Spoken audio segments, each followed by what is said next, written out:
Bwana mambo vipi? Kama kawa? Wanaume. Hakuna kitu kinauma au kinachanganya kama umekaa na washikaji mnapiga story ukatia point fact alafu washikaji wakakusifia kwa kuondoa jinsia yako. Yaani umekaa na washikaji ukatia point fact alafu mshikaji akasimama akasema, mwanangu Filipo, toka nikujue, leo ndo umeongea kama mwanaume."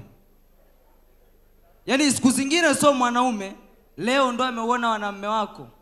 Yaani siku zingine una support, siku zingine usupport. Point lakini swala kati. Ila mimi binafsi sipendi kukaa na wauni wale wavuta bangi na nini. Moja kati ya sababu kubwa inayofanya nisikae nao ni moja tu. Wale washikaji wanakupa undugu ambao hujui umeanzia wapi.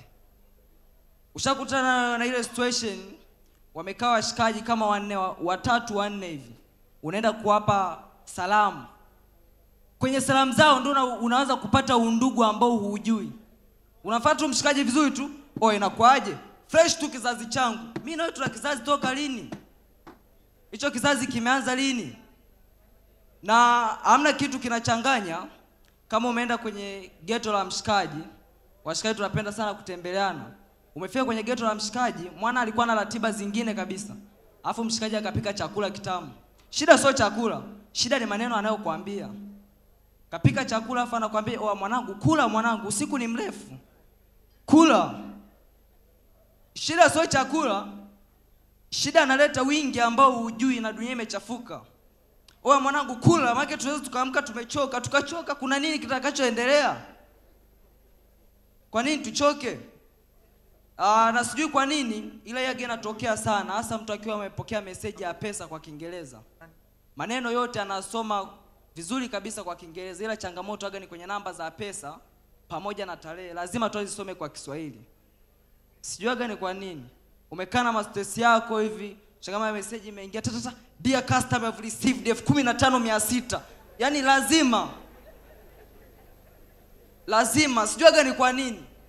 Na hasa kwenye tarehe pale, kitu ambacho mtu anaweza akakitaja vizuri, akakisaundisha vizuri kwa Kiingereza ni mwaka tu. Tarehe na mwezi lazima tuzisome kwa Kiswahili. In date. Tarehe 14 mwezi wa 5 2024 lazima ni. Na mimi binafsi ni mwanafunzi, niko chuo mwaka wa pili. Makofi kwangu. Niko mwaka wa pili. Ila moja kati ya kitu ambacho niliwaaga hata wazazi nikawaambia, nitakaposoma lazima nipambane niwe na pesa. Unajua mtu akisoma afa akapata pesa, direct anaonekana kama mtu mwenye education. Ila mtu akasoma afa akakosa pesa anakuwa ni mtu mwenye elimu. Yaani education na elimu ni vitu viwili tofauti kabisa. Mtu akiwa na education hata title yake inaeleweka kabisa, ni msomi aliyebobea kitu fulani. Na ndio maana mtu utamsikia na kwambia mimi na education of mass economy, education of business, education of engineering. Title imeeleweka. Ila mtu mwenye elimu, kwanza elimu inagawika popote ndugu zanguni. Na ndio maana utasikia kuna elimu za uzazi, elimu za ujasiriamali, elimu za kumkwamua mama mjamzito, na elimu imekaa kama janga. Unajua elimu imekaa kama janga. Hata mtaani tu sisi vijana wenyewe tunajijua. Wale watu wakija wakisema leo tuna utoaji wa elimu, kinachokuja kichwani unajua hili ni janga hili. Wamefika pale unasikia tuna utoaji wa elimu zidi ya majanga ya ukimwi, tuna utoaji wa elimu zidi ya majanga ya moto, tuna utoaji wa elimu zidi ya kuikwamua jamii kutoka kwenye majanga ya umaskini. Na actually watu tunapenda kutembeleana sana. Tunapenda kutembeleana, ila ukienda kwa ndugu ugenini pale, ni simple kujua kama unalala chumbani au sebleni. Simple tu. Ukiona baba wa familia au mama wa familia ameongea sentence yenye umoja inayokujumuisha wewe na vitu ulivyonavyo, unajua kabisa hii chumbani. Kwamba nani Blai, chukua begi la mgeni, peleka chumbani. Unajua kabisa hapa chumbani hapa.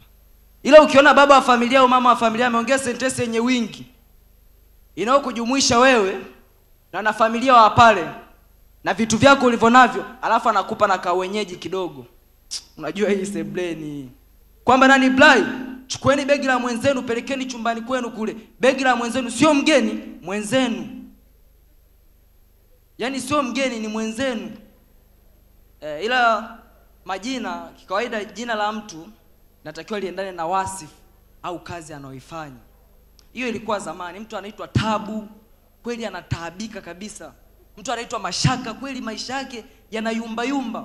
Sasa hivi mtu anaitwa Tabu afu unashangaa kananepeana huko Insta. Mtu anaitwa Mashaka afu ana mashaka yoyote kwenye maisha yake. Na mtu unakuta anaitwa Mario. Kama tunavyojua Mario ni kijana ambaye analelewa na mama au vipi. Ila Mario wetu sasa hivi badala ya kulelewa yeye ndo analea na familia moja kwa moja. Mtu anaitwa Baraka.